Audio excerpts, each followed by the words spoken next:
인류의 스승 석가모니 공자 소크라테스 예수 어떻게 살라고 하는가 58번째 시간입니다. 가주곡과 자연법이라는 소제목이 붙어 있습니다. 문제는 모두 4개로 이루어져 있습니다. 문제를 먼저 읽어보겠습니다. 1번 창세기 3장을 보면 하나님이 선악과를 먹고 타락해버린 아담과 하와를 에덴 동산에서 쫓아내는 장면이 나옵니다. 그런데 쫓아내기 전에 하나님이 아담과 하와에게 가죽옷을 만들어 입혀 주십니다.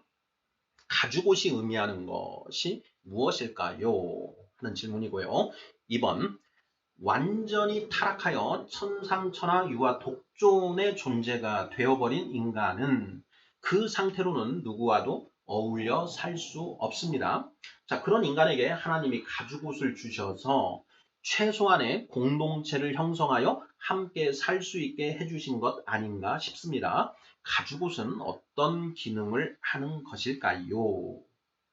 3번 천지만물과 인간 본성에 하나님의 법이 새겨져 있습니다. 공자는 천지만물에 새겨져 있는 하나님의 법을 찾아 들어갔고 석가모니는 인간 본성에 새겨져 있는 하나님의 법을 찾아 들어갔습니다. 가죽옷에 의하여 이것이 가능한 것 아닌가 싶습니다. 법학자들은 천지만물과 인간 본성에 새겨진 하나님의 법을 무엇이라고 부르나요? 하는 질문입니다. 자, 마지막 4번째 질문은요.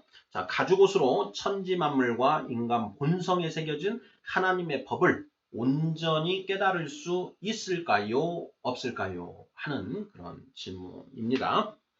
자, 모두 4개의 질문으로 이루어져 있습니다. 자, 가죽옷 창세기 3장을 보면 이런 대목, 이런 말씀이 나옵니다. 자, 하나님이 그 아담과 하와, 그 선악을 알게 하는 나무의 열매를 먹지 말라 이렇게 명령을 하셨는데 그 아담과 하와가 뱀의 유혹에 넘어가서 홀라당 그 선악을 알게 하는 나무의 열매를 먹어버리지요. 자, 그래서 그 하나님의 법을 어긴 그 범죄에 대한 그 징계로 아담과 하와를 에덴 동산에서 이제 쫓아내시는데요.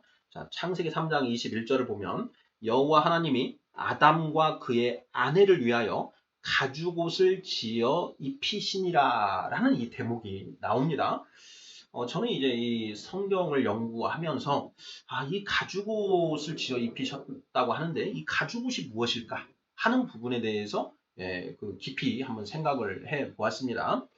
왜냐하면 이 성경은 단순하게 그 문자적인 의미만을 기술하고 있는 것이 아니라 비유적인 표현으로 되어 있다.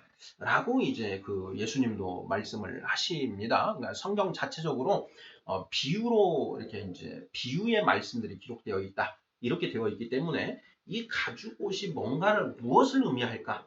진짜 가죽옷 그대로의 그 문자적인 의미만 있는 것일까? 아니면 그 가죽옷이 뭔가 심오한 어떤 의미가 감추어져 있는 것일까? 하는 이제 그런 그 질문이었던 것이지요. 자, 1번 문제 보겠습니다.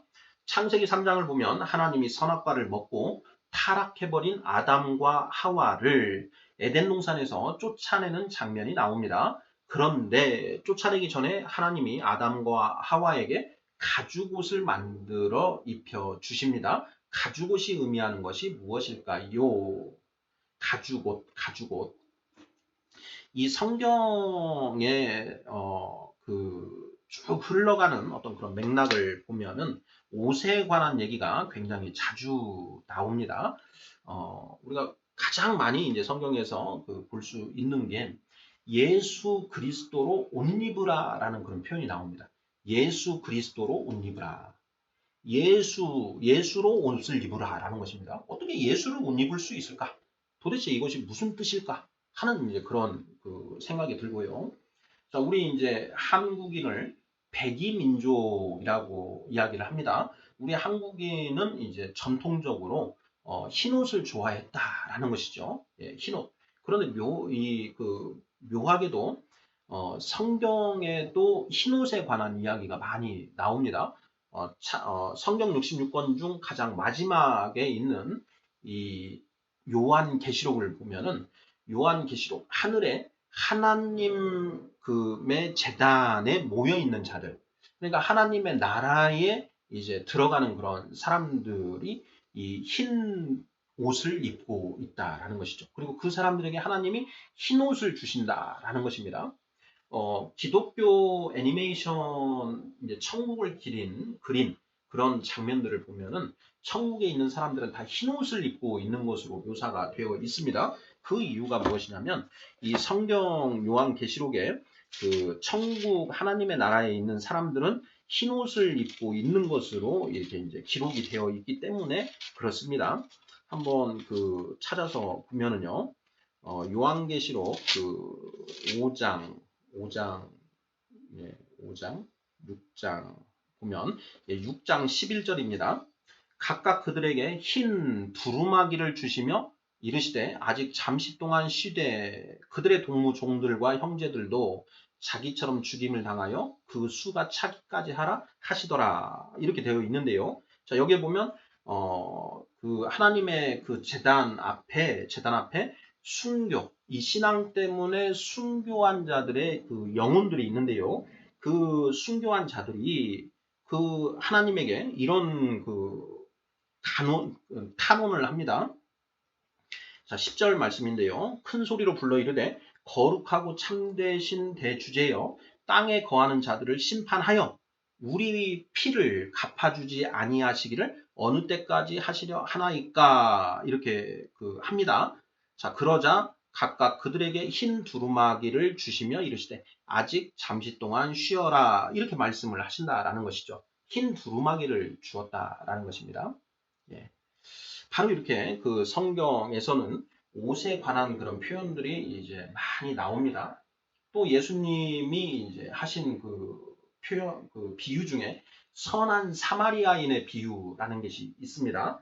자, 어떤 사람이 이제 길을 가다가 강도를 만났습니다. 강도를 만나서 완전히 그 재산을 싹 뺏기고 가지고 가던 짐을 싹 뺏기고 옷까지 완전히 싹 벗겨져서 벌거벗은 채로 이제 그 두드러 맞아가지고 이제 죽어가고 있다라는 것이죠. 그때 이제 뭐 제사장도 지나가고 그 다음에 뭐 레위인도 지나가고 그러면서 이제 사마리아인이 지나가는데 그 사마리아인만 그 벌거벗은 사람을 이제 그 추스려서 그 구원을 해준다, 도와준다라는 이제 그런 이야기를 그 예수님이 비유로 하셨는데요.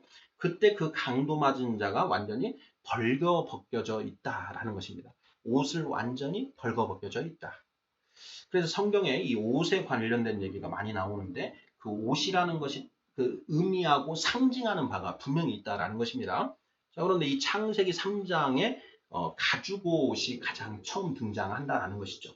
그러면 이 가죽옷을 단순히 우리가 그 동물의 그 가죽으로 만든 옷 이렇게만 볼 것인지 아니면 그 가죽옷이 상징하는 것이 따로 있는지 이런 부분을 우리가 생각해 볼 수 있다라는 것입니다.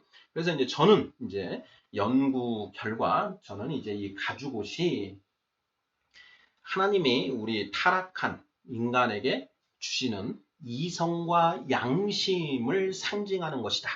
예, 이렇게 잠정 결론을 내리고 있습니다. 뭐 확정된 결론이 아니고 잠정 결론입니다. 뭐 제가 이 성경 말씀을 온전히 다 깨달을 수는 없고 깨달았다고 감히 이야기할 수도 없습니다. 그래서 이제 그 잠정적으로 이 가죽옷이 의미하는 것이 그 이성과 양심을 의미하는 것 아닐까. 이렇게 이제 잠정 결론을 내리고 계속 맞는지 틀린지 이제 계속 생각하고 검토 중인데요. 지금까지는 이성과 양심으로 보는 것이 맞지 않은가 이런 생각이 듭니다. 자, 1번 답은 가죽옷이 의미하는 것은 무엇일까요? 하는 질문인데 이것에 대한 답은 이성과 양심이라고 이렇게 답을 하면 되지 않을까 싶습니다. 뭐 이 문제는 꼭 뭐 결론이 이렇게 확정된 결론은 아니기 때문에 그냥 저는 이렇게 생각을 하고 있다라는 정도로만 이렇게 이해를 하시면 되지 않을까 싶습니다. 자, 2번 문제 보겠습니다. 완전히 타락하여 천상천하 유아 독존의 존재가 되어버린 인간은 그 상태로는 누구와도 어울려 살 수 없습니다. 자, 그런 인간에게 하나님이 가죽옷을 주셔서 최소한의 공동체를 형성하여 함께 살 수 있게 해주신 것 아닌가 싶습니다. 가죽옷은 어떤 기능을 하는 것일까요? 자, 우리가 원죄에 대해서 계속 이제 살펴봤습니다. 원죄. 에덴 동산에서 아담과 하와가 선악을 알게 하는 나무의 열매를 먹어버렸습니다. 자, 선악을 알게 하는 나무의 열매를 먹게 되면 선악을 알게 된다라는 것이죠. 선악을 안다라는 것이 무슨 뜻이냐?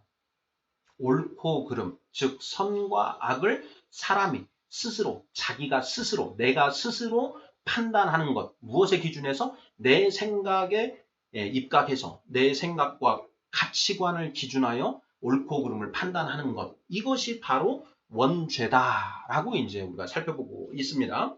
자, 이러한 원죄를 가진 인간의 그 특질이 무엇이냐? 석가모니 부처님이 이 세상에 태어나셨을 때 태어나자마자 하늘과 땅을 가리키시면서 일갈하셨던 그 말씀, 천상천하 유아 독존이라고 하는 이 8글자의 말이 인간 존재의 실상을 표현한 말이다 라는 부분도 우리가 살펴보았지요. 하늘 위, 하늘 아래 오직 내가 가장, 오직 나만 유아 독존, 나만 홀로 존귀하다. 그러니까 내가 곧 왕이다. 내가 왕이다. 내 인생에 있어서, 내 삶에 있어서 다른 거는 모르겠고 일단 최소한 내 삶의 주인은 바로 나다. 그러니 누구도 나에게 이래라 저래라 하지 마라. 내 인생은 내가 알아서 살아간다. 이것이 바로 인간 존재의 실상이다라는 것이라고 우리가 살펴보았었습니다. 성경에서는 사사기 마지막 21장 25절 거기에 보면 그때에 이스라엘의 왕이 없으므로 각자 자기 소견에 옳은 대로 행하더라. 이런 이제 표현이 있다라고 했지요. 바로 이것이 타락한 인간 존재의 실상이다라는 것입니다. 자, 누구도 나에게 이래라 저래라 하지 마라. 자, 우리 모습도 살펴봤지요. 누군가가 나에게 너 그렇게 하면 안 돼. 너 이렇게 해야 돼. 라고 하면 벌써 기분이 확 나쁘죠. 아니, 지가 뭔데 나한테 지금 이래라 저래라 마음대로야? 너는 그렇게 하고 싶으면 너는 그렇게 해라. 근데 왜 나한테까지 그렇게 하는 것이냐? 라고 벌써 기분이 나쁘지 않습니까? 바로 그것이 우리 천상천하 유아 독존의 인간의 존재의 실상이다라는 것이죠. 자, 방금 우리가 살펴본 네가 뭔데 나한테 이래라 저래라 하는 것이냐? 너나 그렇게 살아라. 나도 내가 내 주관에 맡겨서 살 것이다. 이렇게 하지 않습니까? 자, 이런 인간 존재의 모습이 그대로 그것만 가지고 있다라고 한다면 인간은 절대 다른 사람과 어울려서 살 수가 없다라는 것이죠. 화목하게 살 수가 없다. 너는 너, 나는 나. my way 하면서 가게 된다는 거죠. my way. 그래서 내 마음에 맞지 않으면 가서 힘으로 힘센 사람이 딱 힘없는 사람을 제압을 해서 자기 뜻대로 하는 것이죠. 이게 바로 인간 존재의 실상입니다. 자, 그래서 완전히 타락하여 천상천하 유아 독존의 존재가 되어버린 인간은 그 상태로는 누구와도 어울려 살 수 없다라는 것입니다. 우리가 결혼해서도 부부가 같이 살아가면서 이제 서로 의견이 서로 다른데 그 다른 것 때문에 서로 부부싸움을 한다라고 했습니다. 이 부부싸움을 해결하는 방법 가장 쉽게 힘으로 하는 것이죠. 남자가 더 여자보다 힘이 세지 않습니까? 그러니까 그 힘으로 폭력을 행사해서 여자를 완전히 이제 복종하게 만들어 버린다라는 것이죠. 일반적으로 그렇다라는 것입니다. 그래서 온전한 부부 관계라는 것이 존재하지 않게 된다라는 것입니다. 그러한 의미에서 천상천하 유아독존의 존재가 되어버린 인간은 그 상태로는 누구와도 어울려 살 수 없다. 이렇게 문장을 쓴 것입니다. 자, 그런데 그런 인간에게 하나님이 가죽옷을 주셔서 최소한의 이 공동체를 형성하여 함께 살 수 있게 해주신 것 아닌가 하는 그런 발상인 것이지요. 자, 가죽옷, 이성과 양심이라고 했습니다. 이 가죽옷이 어떤 기능을 하는가?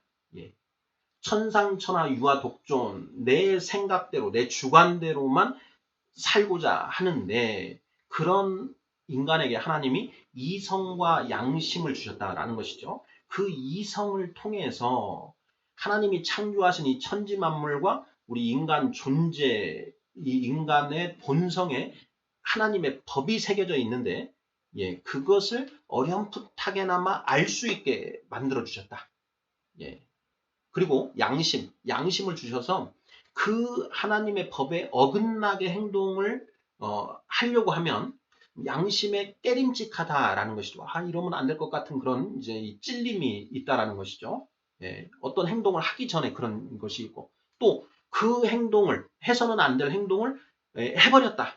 천상천하 유아독존 내 맘대로 마이웨이 해서 나아갔는데 그러고 난 뒤에 계속 이 양심에 걸림이 있다라는 것이죠. 잠도 잘 안 오고 잠도 뭐 악몽을 자꾸 꾸고 내가 한 어떤 그 행동에 대해서 이게 정말 잘못한 것 같은 그런 것들이 자꾸 생겨난다라는 것이죠. 그런 역할을 하는 것이 바로 이 양심.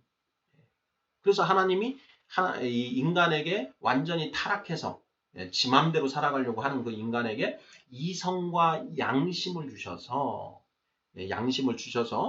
최소한의 정의와 공의를 알 수 있게 하심으로써 이 인간 사회, 인간의 공동체, 인간은 사회적인 동물이다 그러지 않습니까? 그러니까 이 공동체를 형성해서 살아야만 하는 것인데 그 이성과 양심이 있기 때문에 최소한의 그 공동체를 형성해서 살 수 있게 해 주신 것이다. 라는 것이지요. 자, 가죽옷은 어떤 기능을 하는 것일까요? 그래서 결국 천지만물과 인간 본성에 새겨진 하나님의 법을 인식하고 깨닫게 해주는 기능을 한다. 이런 맥락으로 답을 하면 맞지 않을까 싶습니다. 3번 문제 보겠습니다. 천지만물과 인간 본성에 하나님의 법이 새겨져 있습니다. 자, 공자는 천지만물에 새겨져 있는 하나님의 법을 찾아 들어갔고 석가모니는 인간 본성에 새겨져 있는 하나님의 법을 찾아 들어갔습니다. 자, 가죽옷에 의하여 이것이 가능한 것 아닌가 싶습니다. 법학자들은 천지만물과 인간 본성에 새겨진 하나님의 법을 무엇이라고 부르나요? 하는 질문입니다. 자, 정답은 자연법입니다. natural law 이렇게 되는데요. 자연법. 천지 만물과 인간 본성에 어떤 법이 새겨져 있다라는 것입니다. 어떤 그 새겨져 있는 그 법을 무엇이라고 하느냐? 자연법이다. 자연법. 성경은 이렇게 이야기를 합니다. 이 세상을 하나님이 창조를 하셨죠. 자, 창조를 하시는데 이 세상을 창조하시고 또 운영하는 데 있어서 기본적인 원리 원칙이 있다라는 것이죠. 그것이 이 천지 만물의 운행 법칙 안에 투영 녹아져 있다라는 것입니다. 그런데 우리 인간에게 이성과 양심을 하나님이 주셨고 그 이성과 양심을 통해서 그 천지 만물에 새겨져 있는 하나님의 법을 어느 정도 알 수 있게 만들어 주신 것이다 라는 것이죠. 자, 그래서 공자님은 경물치지의 방법으로 그 천지 만물에 새겨진 하나님의 법을 찾아 들어갔다. 우리가 이미 공부를 했습니다. 그리고 석가모니 부처님은 우리 인간 본성에 새겨져 있는 하나님의 법을 쫓아 들어갔다라는 것이죠. 무엇으로 쫓아 들어갔는가? 첫째는 인간이 가지고 있는 이성, 그리고 둘째로는 무엇이냐? 우리 인간이 가지고 있는 그 양심을 가지고 이성과 양심을 도구로 사용해서 그 천지 만물에 새겨진 하나님의 법을 찾아 들어갔다라는 것입니다.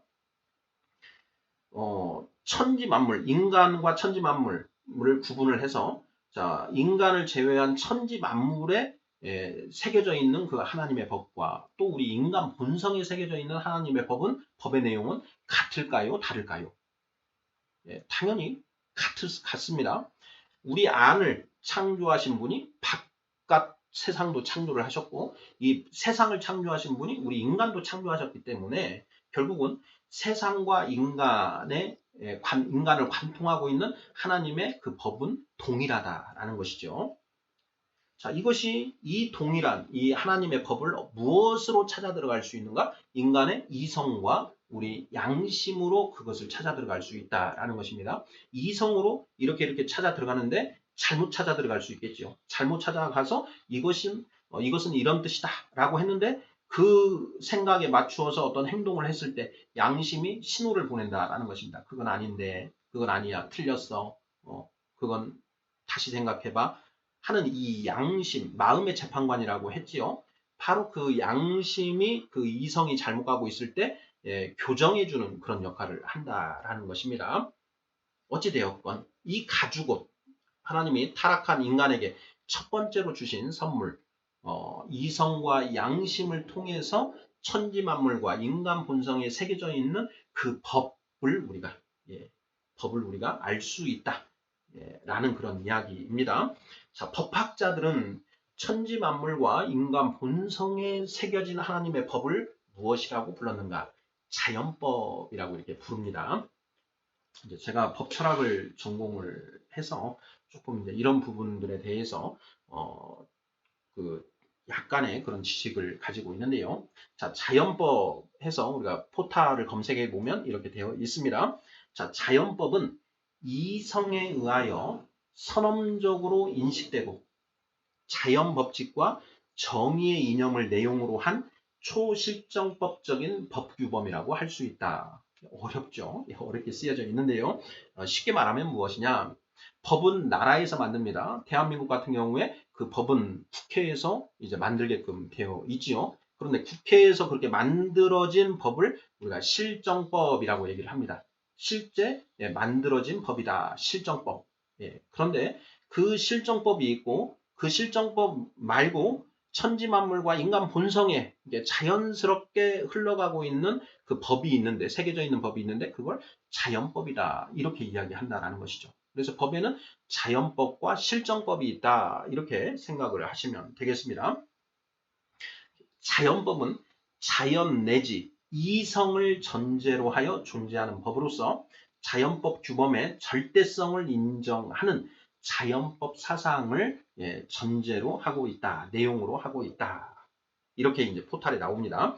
전통적 자연법에 있어서의 자연법은 신이 정한 인간 사회의 질서로서 형이상학적으로 존재한다고 하였지만 근세 자연법론에서의 자연법은 인간의 이성을 통하여 인식됨으로써 존재한다고 정의되고 있다. 이렇게 쓰여져 있습니다. 1번, 2번 설명을 기초로 해서 이 3번 자연법에 관한 설명을 한번 생각해 보시면 자연스럽게 그 의미가 어느 정도는 통하지 않으실까 생각이 됩니다. 뭐 쉽게 얘기하면 이겁니다. 천지만물과 인간 본성에 하나님의 법이 새겨져 있습니다. 인간이 그 이성과 양심을 수단으로 삼아서 그 천지만물에 새겨져 있는 인간의 그 하나님의 법, 그 법을 인식하게 되는데 그 인식한 법이 무엇이냐? 바로 자연법이다. 이렇게 이제 법학자들이 정의하고 있다. 이런 맥락으로 이해하시면 거의 틀림없을 것입니다. 자, 마지막 4번 문제입니다. 가죽옷으로 천지만물과 인간 본성에 새겨진 하나님의 법을 온전히 깨달을 수 있을까요? 없을까요? 하는 그런 질문입니다. 자, 하나님이 우리에게 이성과 양심을 주셨는데 그 하나님이 주신 이성과 양심만으로 이 천지 만물과 인간 본성에 새겨진 그 법을 완전히 우리가 전부 다 알 수 있을까 없을까 하는 그런 질문입니다. 네, 어떻게 생각하시나요? 우리 시청자분들께서는 yes라고 대답하시겠습니까? no라고 대답하시겠습니까? 가죽옷으로 천지만물과 인간 본성에 새겨진 하나님의 법을 온전히 깨달을 수 있을 것인가 없을 것인가? 네, 성경에는 이렇게 기록이 되어 있습니다. 로마서인데요. 신약 성경 로마서 1장 21절부터 23절에는 이렇게 되어 있습니다. 하나님을 알되 하나님을 영화롭게도 아니하며 감사하지도 아니하고 오히려 그 생각이 허망하여지며 미련한 마음이 어두워졌나니 스스로 지혜 있다 하나 어리석게 되어 썩어지지 아니하는 하나님의 영광을 썩어질 사람과 새와 짐승과 기어다니는 동물 모양의 우상으로 바꾸었느니라. 이렇게 되어 있습니다. 무슨 뜻인가? 예, 어렵죠? 예, 다시 한번 읽어보겠습니다. 하나님을 알되 하나님을 영화롭게도 아니하며 감사하지도 아니하고 오히려 그 생각이 허망하여지며 미련한 마음이 어두워졌나니 스스로 지혜 있다 하나 어리석게 되어 썩어지지 아니하는 하나님의 영광을 썩어질 사람과 새와 짐승과 기어다니는 동물 모양의 우상으로 바꾸었느니라. 이렇게 되어 있습니다. 자, 우리가 그 과거 우리 인류의 역사를 살펴보면 이 말씀이 쉽게 이해가 되는데요. 종교의 발달사를 보면 최초의 이제 종교 형태가 토테미즘, 애니미즘, 샤머니즘 이런 거였지요. 그러니까 이 이성과 그 양심이 그때의 그 사람들에게도 충분히 있었다라는 것입니다. 자, 그런데 그 이성과 양심으로 천지 만물에 새겨져 있는 그 하나님의 법을 찾아 들어가는데 그때까지 알아낸 양이 너무 적었다라는 것이죠. 예, 전부 100을 알아야 된다라고 한다면 그때 당시에 뭐 10% 미만만 알았다라든가 한 20% 정도만 알았다라든가 이렇게 되는 거죠. 지금은 점점 그 인류의 그 이성과 양심에 의해서 그 자연의 그 자연법을 더 많이 발견을 해 들어가서 지금은 전체 100 중에 뭐 60이든 70이든 우리가 알았다고 치면 아직도 30% 내지는 40%가 모르는 상태로 있다라는 것이죠. 우리가 과학이라는 것도 우리가 한번 살펴보았습니다. 자, 과학 역시 하나님이 우리에게 주신 그 이성을 가지고 이 천지 만물을 연구해서 그 천지 만물에 객관적으로 존재하는 어떤 과학 자연 법칙을 발견해내는 게 바로 이제 과학 아니겠습니까? 그런데 우리가 지금도 모르는 그 이 자연 법칙이 너무나 많다라는 것이죠. 자, 가죽옷으로 천지 만물과 인간 본성에 새겨진 하나님의 법을 온전히 깨달을 수 있을까요? 없을까요? 정답은 없다라는 것입니다. 없다. 지금 인류가 굉장히 많은 그런 어떤 그 문명적 발전을 이루었는데 아직도 우리가 모르는 미지의 세계가 너무나 많다라는 것이죠. 우리는 밖으로 계속 이제 얼마 전에 화성에 그 이 착륙하는 이제 그 무인 탐사선이 착륙하는 것까지 이제 올해 2021년에 지금 이루어졌는데 그 우리 밖으로 이렇게 나아가는데도 아직 그 정도밖에는 우리가 못하고 있는 것이고요. 자, 그리고 우리가 미세하게 들어가고 있는데 코로나에도 아직 쩔쩔매고 있는 그런 상황이다라는 것입니다. 그래서 이 과학 기술이 어마어마하게 발전을 했음에도 불구하고 우리는 이 세상 천지만물과 인간 본성에 새겨진 하나님의 법을 아직도 완전히 알지 못하는 그런 상황에 있다. 그 퍼센테이지를 몇 퍼센트, 전체 100 중에 몇 퍼센트라고 말할 수 있을지 이것도 우리가 가늠하지 못한다라는 것이죠. 100이 어느 정도인지를 우리가 모르기 때문에 그렇습니다. 그래서 4번 문제에 대한 답은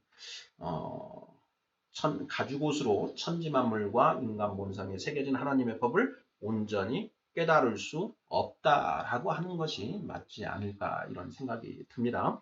공자님, 석가모니 부처님, 소크라테스, 이런 분들이 상당히 그 하나님의 법에 근접해 갔지만 아직도 모르는 그런 내용들이 있다라는 것이죠. 그 모르는 내용이 제가 이제 성경을 보니까 성경에는 기록이 되어 있더라라는 것입니다. 그래서 우리가 이성과 양심만으로는 하나님의 법을 온전히 깨달을 수 없는 것 아닌가라는 것이 저의 현재까지의 연구 결과입니다. 네, 오늘은 인류의 스승 석가모니, 공자, 소크라테스, 예수, 어떻게 살라고 하는가 58번째 시간으로 가주곡과 자연법이라는 제목으로 4개의 질문에 대해 살펴보았습니다. 감사합니다.